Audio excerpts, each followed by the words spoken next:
Okay, next we're going to talk about Chapter 2, which is the plan to go English America, which is in a little bit more detail than the Spanish that we talked about in Chapter 1, because English America is the present-day United States, so that's where we're going to spend most of our time.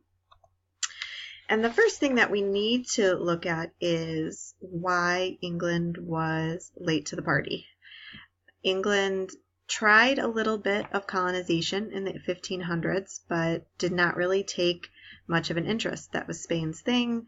England and Spain were allies for a while, especially when Henry was married to Catherine of Aragon. They were not rivals, and so they didn't feel the need to compete.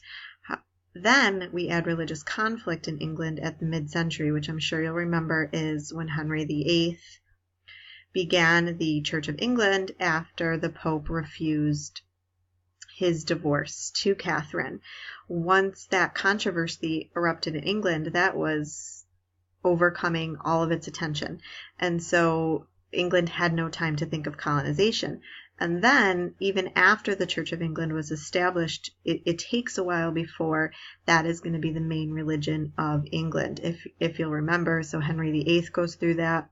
Then his daughter Mary takes over after his death, and then his son's death, and she's Catholic. She's Catherine's daughter. She tries to bring Catholicism back, and then when she dies, Elizabeth I takes over, and once that happens and Protestantism is firmly established, we can focus our attention now on exploration, and our rivalry has picked up with Spain. Ireland is a source of conflict because the Irish remain very Catholic in this Protestant empire, and so turn to Catholic Spain as a natural ally. So first, our rivalry is there, and then it will turn outward to other places as well. So once Elizabeth is Queen of England, she really encourages some exploration with Sir Francis Drake. He's the first one. He was a captain from the Irish Wars in the 1560s, and he did think about colonizing America, went to England, to Elizabeth, and she encouraged that. There is early attempts at colonization in North America. Newfoundland was a very early attempt. However, it failed. Roanoke Island is actually a very interesting one because there is a small colonization party that goes to Roanoke and establishes a colony. Supply ships return to Roanoke later and find it all but abandoned. There is some sort of carving in a tree that might say Croatoa, might signify that the Native Americans had something to do with it, but we still don't know what happened to Roanoke.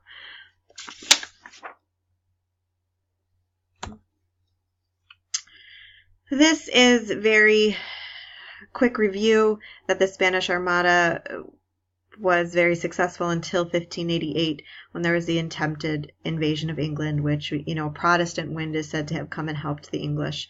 And this really makes England all the more strong. This religious unity, again, a nation state, like we talked about in the last chapter, that unity really helps. And now we have to extend that, and we need an empire. Some conditions in England that make it the perfect timing to start looking for colonization is population growth. Nothing to what we're looking at in terms of numbers today, but at that time there was enough growth. Added with it the enclosure movement, which started to box in land, which made it seem like there was less land available, encourages people to kind of look elsewhere. Another law that existed in England was a law of primogeniture, which the first son inherited all, so that kind of left the second and third and so on and so forth sons on their own. And so these are the people that are going to volunteer or join up to start the colonization search. A new business practice, this joint stock company, made it very attractive to get into colonization because it was just a small investment. No one wanted to foot the bill for a full exploration adventure to have it fail, like Roanoke or Newfoundland. So just investing smaller amounts allowed people to dabble in it without a huge risk. Okay, and so the first English colony in present-day United States is going to be Jamestown. The Virginia Company of London, so that is a joint stock company, gets a charter from King James I, and this is really important because it does talk about the rights of Englishmen. So when the colonists do come to Jamestown, they bring with them the rights of Englishmen. They do land at the banks of the James River. You'll see here it's the malarial banks. Very unhealthy. It's a swamp. And the settlers who do come there are not used to these conditions, and many of them do die very quickly from disease, but also because they're looking for food, they're not able to find it. Some of them aren't able to provide for themselves in these situations, and so it's a very risky venture in the beginning. One of the saving graces is Captain John Smith, and he's a very interesting character that has been glorified throughout history, especially thanks to Disney, that he's looked at as a savior for the colony. The people who came at first were looking to replicate the Spanish experience. They're looking for gold. However, they're not walking into a civilization like the Aztecs, so there isn't any gold to be had, and they don't have the skills or the desire to work. And so Captain John Smith is noted for this. He who shall not work shall not eat, to kind of whip the colonists into shape that you are here. If you want to survive, you need to put in the work. He's also known for creating this very fragile alliance with the Powhatan. These are the Native Americans. I'm sure you've heard of Pocahontas before, that she is the daughter of the chief. And there's very dramatic stories about how John Smith was kidnapped and he's going to be executed, and Pocahontas comes in and saves him. And there's a variety of beliefs behind this story. Some say that if it did happen this way, it was probably staged so that Powhatan could demonstrate his strength in front of John Smith. But what is interesting is this incident wasn't written until much later and by John Smith himself. And he wrote a similar story that he experienced a similar situation when he was fighting in Hungary during these European wars. So most people tend to believe now that he made it up. Sorry to squash your Disney dreams, but he probably made it up. The settlers have a very difficult time in 1609 to 1610. Excuse me. Where only 60 out of the 400 survived. And it's interesting, it's a rough winter because they are on the waters, they don't know how to farm, and so they go through what is referred to as the starving time. During the starving time, this fragile peace that's existent between the natives and the colonists is strained because both sides are looking for food. They're looking to survive, and so the settlers are raiding from the natives, and they don't like that, obviously, and so it's testing that relationship. And one leader who comes in, who is Lord de la Warr, you'll probably be able to connect him later. He's who Delaware is named after. He comes in and he uses what they called Irish tactics, which are very brutal, raiding villages, burning houses, taking their supplies against the Native Americans. And so this is the first in a series of Anglo, so that's English, Powhatan, those are the Native Americans' war, which ended in 1614. And the kind of peace agreement between them was signed or solidified with Pocahontas marrying John Rolfe. She marries John Rolfe there. And this goes on this peace for a few years or so with another raid in 1622. And we'll have a second Anglo-Powhatan War in 1644, which is because tobacco that John Rolfe had introduced required more and more land. So the settlers started to spread out and they encountered the natives. And so there's another war there. And unfortunately for the Native Americans, it's going to keep ending with them being pushed further and further away. The natives, again, just like with the Spanish, aren't able to overcome this disorganization and especially the disease that the English unintentionally bring with them. And so that is a downfall there. This is something that is evident. We talked a little bit about this in the last chapter, especially the horses. Once the Europeans came and introduced the horse, it helps the natives actually to move out farther from the coast. So they will, I guess, prolong any contact in the future. They can move out onto the Great Plains. We talked about disease. This is forcing new people together. Trade with the firearms. We'll talk more about that later, especially after the Revolutionary War.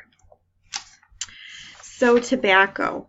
Tobacco is introduced by John Rolfe, and it thrives in these conditions in the Chesapeake. And very quickly, the Europeans take a liking to it. Their demand is insatiable, and so everyone rushes to plant as much tobacco as they can in Virginia.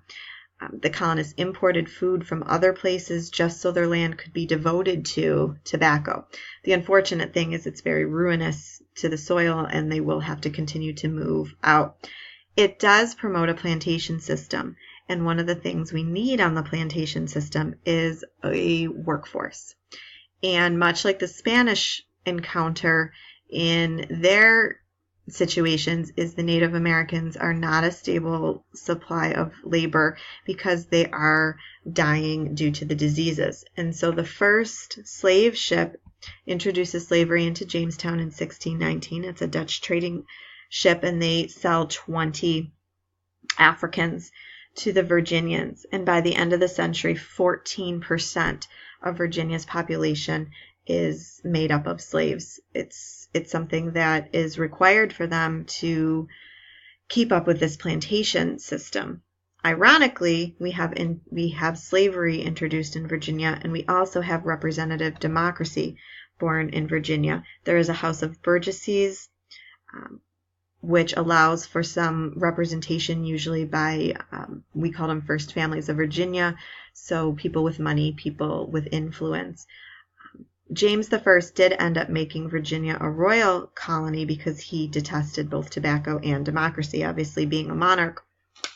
But that House of Burgesses is going to be an important step later when we look at the road to the Revolution and the road to the Constitution to give us that idea that a representative democracy is the way to go. Maryland is the next, what we call the Chesapeake colonies, very close to Virginia. And Lord Baltimore was given this land by Charles I. He named it Terra Maria after the Queen. The Queen was Henrietta Maria at the time. She was a French Catholic. And so he envisioned Maryland to be this haven for Catholics who are being outnumbered now in England with the fact that the Church of England has taken root and has thrived. However, Catholics never make up the majority here. For the most part, they don't leave, and they don't come here. He also envisioned this kind of rebirth of feudalism, which was very unsuccessful at the time. But it does become a prosperous colony based on tobacco, and it does introduce a freedom of worship. The Act of Toleration of 1649 in Maryland gave toleration to all Christians. So you must believe in Jesus. There is a small Jewish population that's starting to sprout up, and they would not be given any acceptance, or if there were any atheists or anything like that. But his vision of this Catholic haven fails. The Catholics do not make up a majority of the population. They don't really leave England. Just very quickly, the West Indies is also some place that the English started to colonize, and the only reason why it's important is it becomes some of the colonists leave Barbados in particular and go to the Carolinas, and they bring slavery and their way of life with them, and we'll talk a little bit more about that here. There's a civil war in England, which I really won't go into for the sake of time, but if you remember that it disrupts things for quite some time, and in 1660, Charles II is restored to the throne.